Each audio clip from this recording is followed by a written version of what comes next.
Welcome to మన tinkering shop అన్న. దీనికి బాక్సులను యాంగ్లేర్తో అంచులు కట్టామన్న.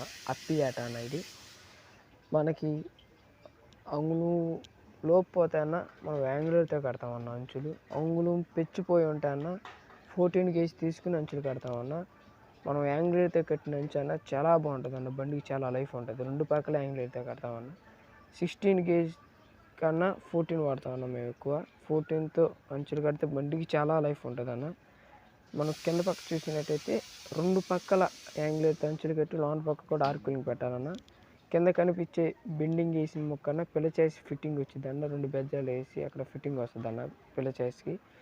ఇప్పుడు మనం ఛాయిస్ ప్లేట్ కూడా ఎక్కిస్తామన్న. ఛాయిస్ ప్లేట్ ఎక్కించి యాంగ్లేర్కి 16 kg దానికి కలిపి రేక్ అన్న ఆర్కులింగ్ పెడతామన్న. 2 సైడ్లు కంపల్సరీ ఆర్కులింగ్ పెడతామన్న. కింద బాక్స్ కింద కూడా ఆర్కులింగ్ లాగుతాం. మళ్ళీ పని అంతా అయినా కన్నా కప్పు కాడ గాడి కొట్టి మళ్ళీ పిల్ల చేసి బోల్డ్కి 2 బెజ్జాలు వేస్తామన్న. 2 పక్కల కంపల్సరీ ఆర్కులింగ్ పెట్టాలన్న. లైక్ అండ్ షేర్ తప్పకుండా చేయండి అన్న. Thank you.